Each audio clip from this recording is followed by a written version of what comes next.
Hello, I'm Bill.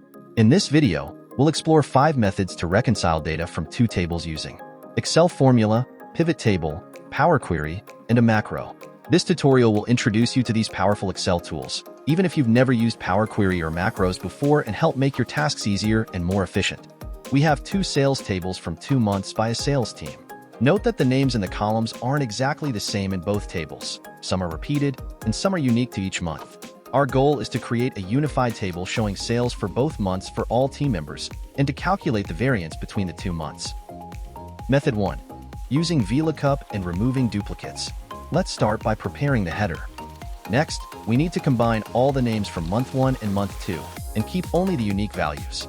We can do this by going to the Data tab and using the Remove Duplicates feature. After we have the complete list of names, we use VLOOKUP to get the month 1 sales.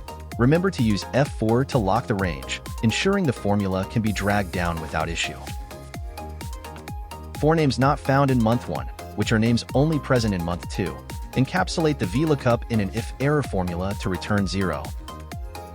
Next, we do the same for month 2 sales.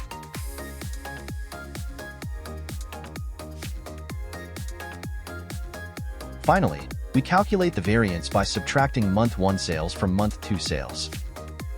Here we are. We have the final reconciliation table. Method 2. Using unique, VSTACK, and XLOOKUP formulas. Let's take a quick look at how the unique and VSTACK formulas work. For example, if we have a column with the data 1, 2, 3, 5, and 5, where 5 appears twice, we can use unique to remove any duplicates from the range. VSTACK is used to combine data from 2 ranges. For instance, we can use it to combine ranges A and B into a new column, combined. We can then add unique in front of VSTACK to remove any duplicates from the combined column. Now, let's use unique and VSTACK to get the unique name list from month 1 and month 2. First, we use VSTACK to combine the names from both months. As you can see, there are some duplicate values. Next, we use unique to extract the unique names. Now we have the unique names from both months. After that, we'll use XLOOKUP to get the sales for each month. As before, we wrap the lookup formula in an if-error to handle any missing names.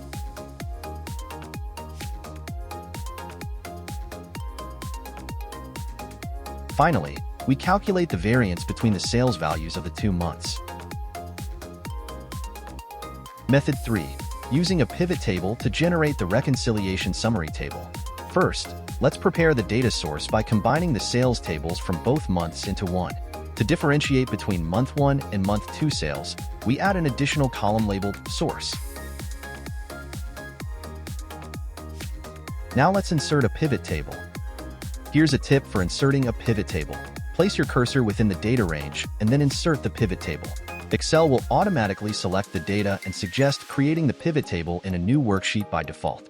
If you place your cursor adjacent to the data, such as in the column next to it, and then insert the pivot table, Excel will select the data range and suggest creating the pivot table in the existing worksheet.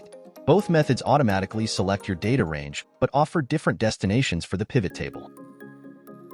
Second, drag the name field into rows, the sales field into values, and the source field into columns. Then, remove the grand total. Next, we need to calculate the variance by inserting a pivot table formula using calculated item. Please note that when inserting the pivot table formula, if your cursor is in the values area, the calculated item option will be grayed out and unavailable. Ensure that your cursor is in the column header. Then go to Fields, Items, and Sets, and select Calculated Item. Set the calculation name to Variance, and use the formula month 1 minus month 2. Here's the reconciliation summary using the pivot table. Method 4. Power Query. First, load the monthly sales data into the Power Query editor. Since both datasets are on the same sheet, we need to convert them to Excel table format before loading. Start by selecting all the month 1 data, then press Ctrl+T and ensure My Table Has Headers is checked. Rename the table to month_1. Make sure there are no spaces in the table name. Do the same for the month 2 data, naming it month_2. Next, load the data into the Power Query editor by going to the Data tab and selecting from Table or Range. This will load the month 1 data into the Power Query editor. Then, click Close and Load To, and select Only Create Connection. Repeat this process for the month 2 data. After both datasets are connected, we can transform the data in the Power Query editor to create our result summary table. In the Power Query editor, we can perform a similar operation to what we did with the pivot table by using a function called pivot column. First, we need to combine the sales data from both months. Go to Append Queries and select Append Queries as New to combine month 2 with month 1.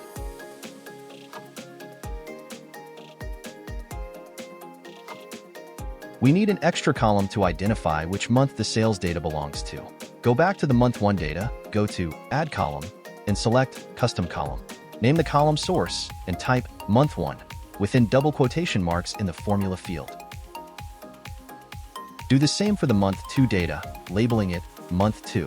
Now, if you check the combined data, you'll see the source column correctly identifying the sales data for each month.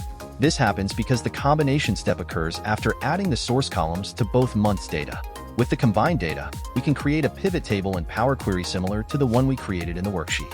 Select the column you want to pivot, in this case, Source. Click Pivot Column, and select Sales as the Values column. Now, we have a combined name list with sales values for both months. Finally, we can add a column to calculate the variance between the 2 months by selecting Month 2, then Month 1, and choosing Subtract. This will calculate the variance between the 2 months' sales. Once this is done, we can load the result table into the worksheet.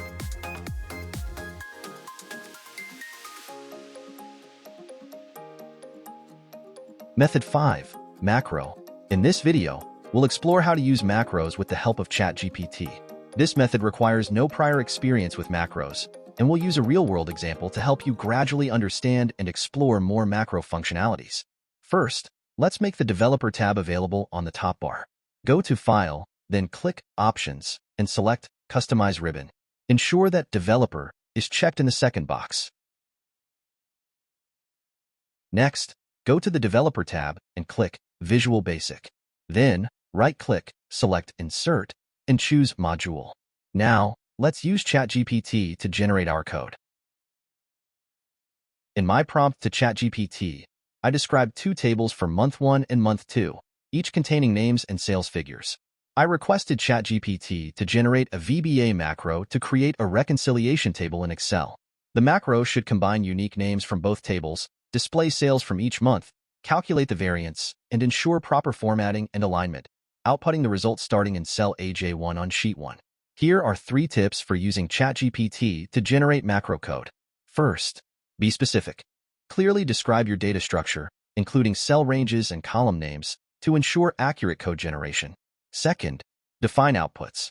Specify what the macro should do, such as combining data, performing calculations, and formatting results.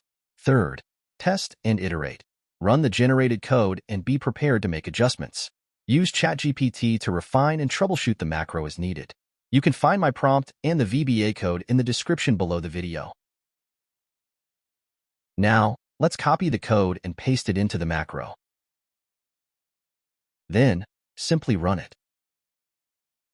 Here we are. The reconciliation summary table will appear in cell AJ1.